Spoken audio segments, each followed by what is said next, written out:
Bienvenue sur Leadershift, le podcast qui fait bouger votre leadership.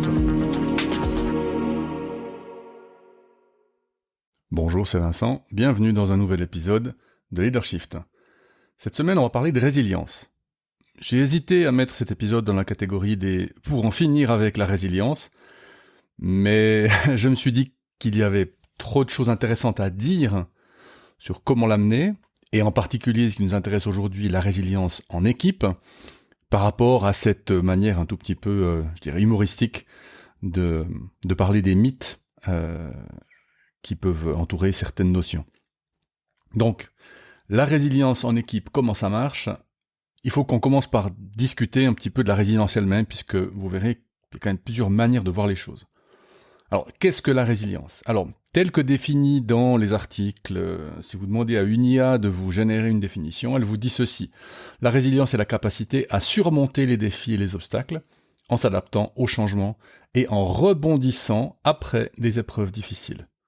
Elle implique une certaine force mentale, de l'optimisme et de la persévérance. Elle permet aux individus de continuer à avancer malgré les difficultés. Cultiver la résilience nécessite de développer des compétences émotionnelles, de maintenir des relations solides et de trouver des moyens de gérer le stress de manière efficace. Bon. Vous voyez que déjà dans cette définition-là, il y a deux choses différentes. Il y a l'idée de savoir surmonter, de rebondir, mais il y a aussi l'idée d'avoir une certaine force mentale, optimisme, etc. Alors, moi, je vais vous résumer être résilient avec la formule suivante, qui n'est pas de moi. Être résilient, c'est savoir rebondir. Si on prend ces définitions-là, ça veut dire pour être résilient, il y a la nécessité d'avoir vécu une situation difficile. Puisque savoir rebondir, c'est qu'il faut avoir rebondi. Et donc, pour avoir rebondi, il faut avoir vécu quelque chose qui nécessite de rebondir. Donc, je ne peux pas me préparer, je ne peux pas apprendre la résilience avant d'avoir eu besoin d'être résilient, finalement. Donc, il s'agit plus d'un apprentissage a posteriori que d'une prévention a priori. Donc, il s'agit surtout de prendre conscience de ce qui a fait que nous nous en sommes sortis. Plutôt que de dire... Mais vous voyez qu'évidemment, cette notion de résilience, elle va être intéressante aussi, justement pour essayer de se préparer à. On va se retrouver devant une situation comme avec le stress, où il y a des gens qui vous disent que le stress, c'est ce qui les fait stresser, et puis il y a des gens qui vous disent que le stress, c'est le comportement qu'ils ont une fois qu'ils sont stressés. Alors, dans le stress, on a distingué les deux, puisqu'on a le stresseur qui est ce qui provoque le stress, et puis le stress lui-même qui est la réaction. Ben nous, pour résilient, on va distinguer les deux termes, en sachant que la plupart des gens utiliseront le second, alors que nous, peut-être qu'on aura tendance à vouloir dire le premier. Mais bref, donc, être résilient, c'est savoir rebondir. Alors, vous savez peut-être que ce terme a été popularisé par Boris Cyrulnik dans les années 90, et lui désigne la résilience comme la capacité à surmonter les traumatismes et à se reconstruire. Donc c'est intéressant parce qu'il introduit une troisième notion, donc il y a la préparation, dont on dit que c'est pas vraiment la résilience, il y a le fait de rebondir, et puis de se reconstruire derrière. C'est une forme de projection aussi, ce qui est très intéressant. Alors en fait, c'est pas lui qui l'a inventé, ce terme était déjà utilisé dans les années 50 à 70 même, dans la recherche anglo-saxonne, qui ont étudié par des gens comme Norman Garmesi, Michael Rutter et Amy Werner, qui ont étudié la résilience chez les enfants confrontés à des environnements difficiles. Sous-entendu, comment est-ce qu'un enfant peut se développer, se reconstruire, malgré des situations difficiles. Donc on voit bien qu'à la base, la résilience, c'est vraiment cette capacité à rebondir et à se reconstruire. Alors, le problème, c'est qu'évidemment, le management cynique s'en est servi, s'en est saisi, pour vous intimer l'ordre de travailler plus. On va vous demander d'engager des collaborateurs et des collaboratrices résilients ou résilientes, sous-entendu, des gens qui ont une grosse capacité de travail, une grosse capacité à surmonter le stress. Alors, c'est une vision un tout petit peu étroite de la résilience, puisque la résilience, il y a beaucoup plus que ça, mais on peut rien y faire. Hein. Et on voit que cette acception du terme, bosse plus, sois résilient, est quand même très très différent de la première acception du terme, celle qui est définie par les chercheurs dont on vient de parler, et par Cyrulnik. Il y a donc deux formes de résilience. Il y a la capacité à rebondir et à se reconstruire, et puis il y a une certaine solidité mentale, qui va permettre ensuite de rebondir et de se reconstruire. Et donc la seconde amène la première. Et en fait, quand vous allez entendre parler de la résilience, la plupart du temps, les gens vont avoir en tête la deuxième forme de résilience. Ça veut dire la solidité. Hein. On va demander, j'ai une équipe qui est résiliente, sous-entendu, j'ai une équipe qui est solide. C'est-à-dire qui a déjà fait ce qu'il faut qui a déjà rebondi, qui s'est déjà reconstruite. Ça, c'est pour la résilience. Alors nous, ce qui nous intéresse aujourd'hui, c'est la résilience en équipe. Donc on parle bien ici de la seconde forme, c'est-à-dire la solidité de l'équipe. Comment est-ce que je fais pour avoir une équipe solide, que je peux secouer dans tous les sens? Je viens de me secouer la tête, vous avez entendu peut-être, de secouer dans tous les sens, et d'avoir quand même une équipe qui fonctionne. Alors, de quoi est-ce que ça dépend? La résilience collective dépend pas tant de la résilience individuelle que d'un certain nombre de choses en équipe. Et ça, c'est déjà très intéressant, puisque vous pouvez avoir une équipe résiliente sans avoir des individus résilients. Ça fera tout de suite penser à ces mécanismes émergents, comme l'esprit d'équipe, la sécurité psychologique, la culture. Eh bien, on peut voir aussi la résilience en équipe comme quelque chose qui va émerger de l'interaction des membres de l'équipe. Alors, émerger comment? Processus de dialogue, processus d'entraide, processus de coordination. C'est ça qui va être fondamental. Alors, on va détailler un petit peu plus.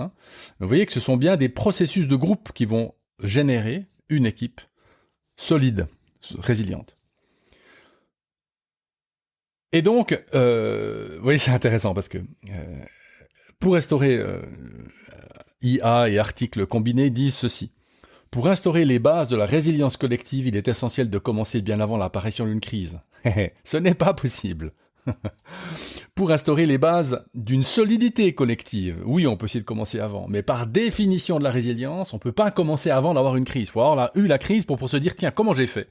Comment est-ce qu'on a fait collectivement pour passer par-dessus et pour être une bonne équipe malgré ce qui nous est arrivé? Alors, pour instaurer les bases de la solidité collective, c'est un travail de longue haleine. Mais ce qui est intéressant, c'est qu'une bonne partie des choses je vais vous demander de faire, on va vous suggérer de faire, ce sont des choses qui sont pas seulement un investissement préventif, mais qui sont déjà un facteur de performance immédiate. Donc ça, c'est quand même pas mal. On ne travaille pas dans le vide. 5 capacités à mettre en place. Numéro 1, favoriser l'expression de tous. Numéro 2, définir des repères partagés pour guider l'action. Numéro 3, s'entraîner à improviser collectivement. Numéro 4, cultiver l'optimisme. Numéro 5, favoriser l'entraide. Bon. On va les prendre dans l'ordre, mais il y en a sur lesquels on ne va pas dire grand-chose, puisqu'on a déjà plus ou moins tout dit ailleurs. Par exemple, le premier, favoriser l'expression de tous. On peut en parler quand on parle d'intelligence collective. Moi, je vais vous référer aux épisodes sur la sécurité psychologique, épisodes 48, 129 et 204, parce qu'on parle déjà beaucoup de sécurité psychologique dans ces épisodes-là. Donc, vous voyez que si vous travaillez déjà sur la sécurité psychologique de votre équipe, alors vous fabriquez une équipe solide, résiliente. Le numéro 4, cultiver l'optimisme. J'ai pas fait exprès, ça tombe bien, c'est l'épisode précédent. Épisode 278. Alors, 278, c'est l'optimisme individuel, mais là, il est transférable à une équipe. Vous prenez les mêmes principes et vous les appliquez à votre équipe. Numéro 5, favoriser l'entraide. Je vous réfère à l'épisode 113 qui parle du travail en équipe, du teamwork. Je vous mettrai dans les notes de podcast la série d'articles de blog que j'avais écrit à l'époque sur le sujet. Donc, vous voyez que si quelque part vous suit déjà un petit peu les préconisations qui vous sont données dans ce podcast, eh bien, sur les 5 capacités à mettre en place pour votre équipe, il y en a déjà 3 sur lesquelles vous travaillez déjà. Donc, sécurité psychologique, cultiver l'optimisme, favoriser l'entraide. Bon, alors il nous en reste 2, et en fait, on va se focaliser sur ces 2 dans cet épisode et le temps qui nous reste. Définir des repères partagés pour guider l'action. Alors, pourquoi est-ce que c'est important, ces repères partagés? Parce que dans la crise, on n'a plus le temps de redéfinir les façons de fonctionner. Parce que, justement, on est dans la crise, on est dans l'urgence, on n'a pas le temps de prendre du recul, de définir des fonctionnements, de faire des workshops pour définir qu'est-ce qu'il faut faire, comment, etc. Et donc en fait, dans un contexte perturbé, il faut disposer de repères partagés à l'avance. C'est ce que dans la police et dans l'armée, on appelle les décisions réservées. C'est, on fait ça par défaut, et si jamais ça marche pas, on peut faire ça, ça, ça, ça et ça. Donc on se réserve des décisions, mais qui sont prises à l'avance, qui sont connues et entraînées par tout le monde. Et là, c'est logique, ils fonctionnent tout le temps en situation d'urgence. D'accord ? Alors, qu'est-ce qu'il y a dans ces repères ? Des règles de base à respecter. Des règles de base, de comportement, etc. Une compréhension claire, partagée des rôles de chacun, qui fait quoi ? Une compréhension claire des fondamentaux du bon fonctionnement de l'équipe ou des processus. Qu'est-ce qui fait que ça marche bien ? Comment est-ce qu'on fonctionne bien ensemble ? Et puis une connaissance fine des expertises, des informations et du savoir-faire des collègues. Donc c'est pas seulement qui fait quoi, mais c'est aussi qui sait quoi, ou qui sait faire quoi. Et ça va aller plus loin que de simplement qui sait faire ce qu'on demande dans le job actuel, puisque dans une crise, on aura peut-être tendance à vouloir étendre le rôle des gens, puisque on aura besoin peut-être d'autres compétences que celles dont on a besoin tous les jours. Alors, quelques questions à vous poser. Alors, quels sont les rôles et responsabilités de chacun, de chacune ? Qui c'est qui prend les décisions ? Lesquelles ? Qui doit être consulté ou pas ? Typiquement, une matrice RACI là peut être utile. Qui est référent sur quelle expertise ou sur quel processus ? Quelles sont les capacités et les compétences de chacun, au-delà de ce qui est spécifiquement attendu ? Donc, par exemple, qu'est-ce que je sais faire d'autre que de la comptabilité si je suis comptable ? Qui peut occuper temporairement le rôle de quelqu'un d'autre ? On va parler là de matrice de polyvalence. Comment est-ce qu'on transmet des ressources, des informations, si on est plusieurs à en avoir besoin ? Comment est-ce qu'on coordonne l'information ? Comment est-ce qu'on intègre les avancées, les progressions de chacun ? Qui a la responsabilité des actions de haute priorité ? Est-ce que c'est que le manager ? Est-ce que c'est quelqu'un d'autre ? Qu'est-ce qu'on a comme processus éprouvé pour les différents problèmes auxquels on pourrait être confronté ? Quels sont les différents scénarios sur lesquels on devrait bosser ? Comment est-ce qu'on adapte nos modes de communication en cas de crise ? Est-ce qu'on fait une task force ? Est-ce qu'il y a un protocole bien défini ? Beaucoup de questions. Mais en fait, on a un moyen d'obtenir tout ça. Et ce sont les techniques de débriefing qu'on a vues par ailleurs. Je vous mettrai des liens dans la description. Le débriefing permet justement on a eu une situation difficile, on a terminé un projet, revenons-y et posons-nous ces questions. Donc, vous voyez que l'histoire des repères partagés, en fait, c'est beaucoup une question de savoir, de connaître qui fait quoi, comment, et puis une question de mettre cette connaissance à jour par des séances régulières de débriefing. Autre capacité à mettre en place, improviser collectivement. Alors, comment faire ? On peut commencer peut-être par partager un peu le leadership. Donc on va déléguer, épisode 30, un certain nombre de responsabilités, peut-être la mise à jour ou la définition de certaines normes de travail, normes de qualité, peut-être certains processus ou la gestion de certains processus, ou bien qui fait l'interface avec d'autres équipes, plutôt que ça soit que le manager. Vous voyez que ce leadership partagé permet, si la crise concerne une personne, d'avoir moins de points uniques d'échecs, single points of failures. Donc leadership partagé, bonne idée. On peut aussi organiser évidemment des formations croisées qui améliorent la compréhension des enjeux des collègues et puis qui facilitent l'entraide, puisque si on est formé sur plusieurs outils, plusieurs machines, plusieurs processus, on peut aussi beaucoup plus facilement s'aider. On peut faire des vie ma vie, des échanges temporaires de rôles sur une demi-journée, une semaine, un mois, en fonction de ce que permet l'entreprise, ce qui améliore évidemment la compréhension des enjeux des collègues, donc qu'est-ce qui est important dans ce rôle. Et puis, évidemment, la réflexion régulière sur des scénarios de crise. Mais rien de plus facile que d'aller voir chez les concurrents. Ils ont eu une crise, comment ils ont fait ? Nous, comment est-ce qu'on ferait ? Et donc, typiquement, ce genre de discussion-là, sur les réflexions sur les scénarios, ça peut être un point à l'ordre du jour d'une réunion d'équipe.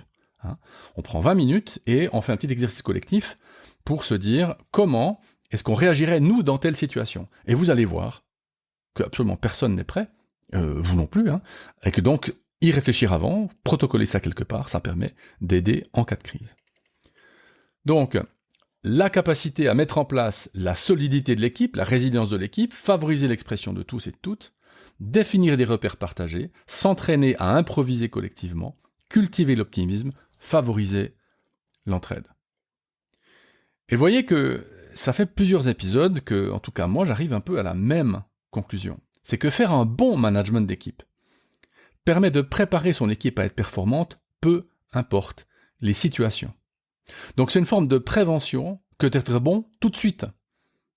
Donc le temps que vous allez prendre à réfléchir à tout ce qu'on fait dans Leadership, 279 épisodes, ça fait quand même un moment qu'on réfléchit ensemble, ça vous permet d'être bon maintenant, mais aussi, et peut-être surtout, dans le contexte actuel, ça vous permet d'être bon plus tard, et d'être vraiment meilleur plus tard.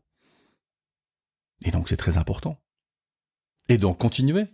Bravo pour tout le travail que vous faites avec vos équipes. Et à la semaine prochaine. Ciao.